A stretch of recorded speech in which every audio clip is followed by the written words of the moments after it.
अमजद बेचैनी से बोला, सवाल ये है कि अब हम किस तरफ जा रहे हैं। अब तक सिपाहियों के कत्ल और मेरे फरार का इल्म सबको हो चुका होगा और मुमकिन है पुलिस ने हमारा ताकुब शुरू कर दिया हो। मैंने आहिस्ता से कहा, मेरा ख्याल है ताकुब शुरू हो चुका है। क्या? अमजद ने चौंक कर पीछे देखा। पिछली गाड़ी की रोशनियां काफी करीब आ गई थीं। अगर ये पुलिस की गाड़ी है तो हमारे पास तो कोई असला भी नहीं है। गाड़ी को इधर वैराने की तरफ मोड़ लो। मैंने आहिस्ता से कहा, अमजद तुम खामोश रहो और मैं जो कुछ करूं मुझे करने दो। मैंने टैक्सी सड़क से उतारकर एक दरख्त के नीचे खड़ी कर दी और अमजद से कहा, फौरन बोनट उठाकर ऐसा ज़हर करना शुरू कर दो जैसे इंजन में कोई नुक्स पैदा हो गया हो। पिछली गाड़ी करीब आती जा रही थी। अमजद ने ऐसा ही किया। मैं टैक्सी से निकला और झुक कर चलता हुआ गाड़ी से 10 कदम पीछे सड़क के किनारे रेत के एक ढेर के पीछे छुप गया। मुझे यकीन था कि ये पुलिस की गाड़ी है, लेकिन मेरा अंदाजा गलत निकला। वो एक फौजी जीप थी जिसमें 2 फौजी सवार थे। जीप मेरे करीब से गुजरकर टैक्सी के करीब रुक गई। जीप में बैठे ही बैठे एक फौजी ने बुलंद आवाज में कहा, क्या बात है जवान, अगर पेट्रोल खत्म हो गया है तो हमसे ले लो। मेरे जहन से आधा बोझ उतर गया। इन फौजियों को हमारे बारे में कुछ इल्म न था, वरना वो यूं इत्मीनान से हरगिज न बैठे रहते। अब मेरे जहन में एक नई स्कीम आई। दूसरी जानिब से अमजद ने हिंदी में जवाब दिया, महाराज इसका फ्यूल पंप काम नहीं कर रहा है। उजाड़ जंगल है, सवारी उतार कर गाँव जा रहा था, बस जीप फंस कर रह गया हूँ। ठहरो मैं देखता हूँ। ये कहकर एक फौजी अफसर जीप से उतरकर टैक्सी की तरफ बढ़ा। जीप पर छत नहीं थी। दूसरा फौजी ड्राइविंग सीट ही पर बैठा रहा। मुझे उसका धुंधला सा खाका नजर आ रहा था। वो बिल्कुल अटेंशन बैठा था।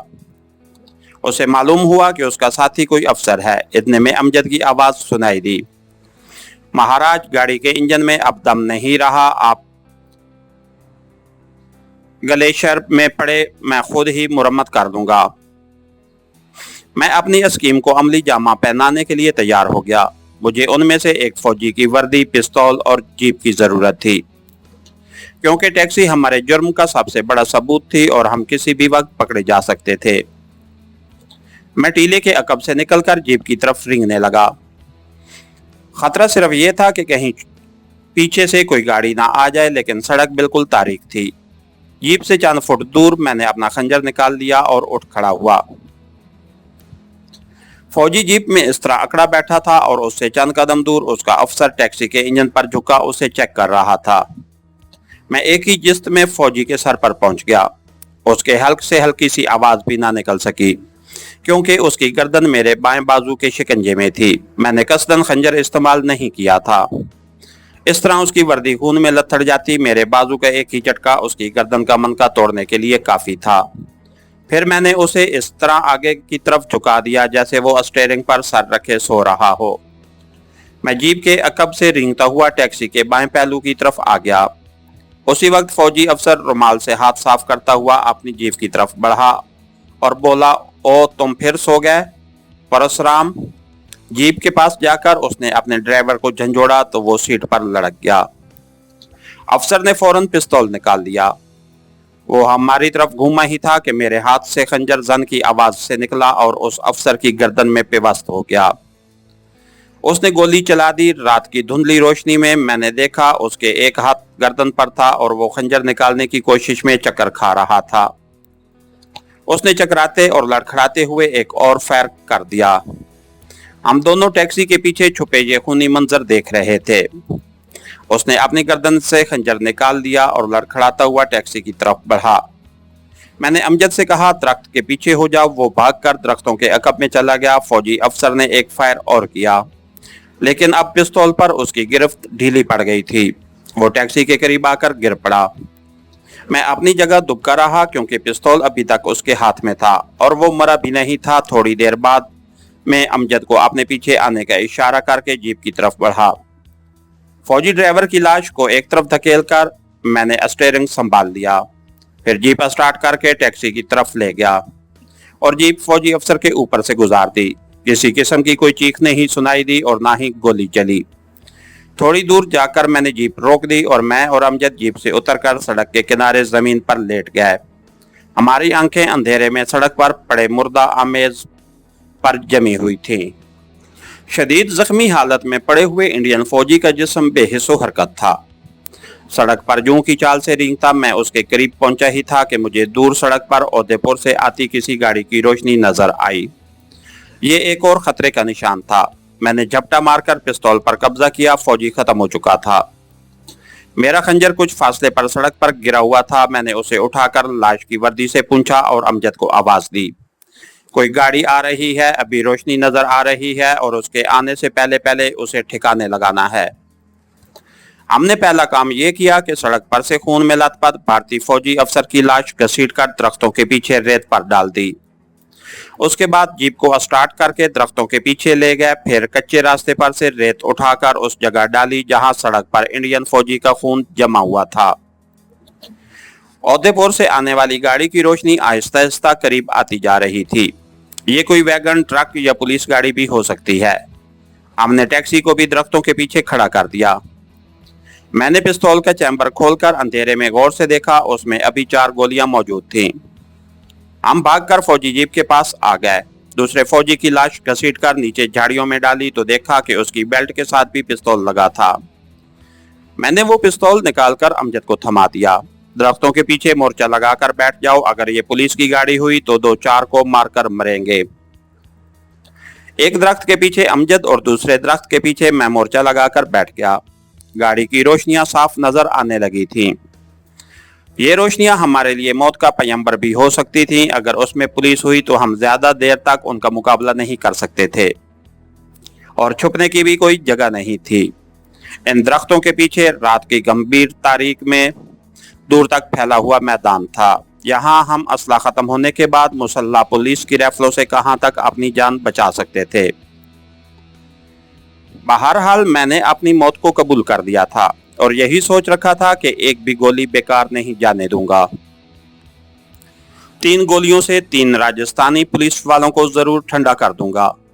सड़क पर रोशनी सी छा गई और एक ट्रांसपोर्ट ट्रक बड़ी तेजी से आगे निकल गया। हमने इत्मीनान का सांस लिया, लेकिन पुलिस की गाड़ी अब किसी भी वक्त हमारे ताक़ुब में निकल सकती थी। मैंने अमजद से कहा, हमारे पास अब सिर्फ एक ही फौजी की लाश ऐसी है जिसकी वर्दी खून से महफूज है। अगर तुम पहनना चाहो तो उसे पहन सकते हो। अमजद कहने लगा, मेरे लिए ये फौजी वर्दी मुसीबत का बायस बन सकती है, क्योंकि मुझे यहाँ से पंजाब जाकर इंडिया का बॉर्डर क्रॉस करना है। तुम्हारा मिशन अभी नामुकम्मल है। कम अज कम इस तरह पहली नजर में तुम पुलिस वालों की निगाह में नहीं आओगे। मैं भी यही चाहता हूँ। ये कहकर मैंने झाड़ियों में पड़ी फौजी ड्राइवर की लाश को सीधा किया और उसकी वर्दी उतारकर खुद पहन ली।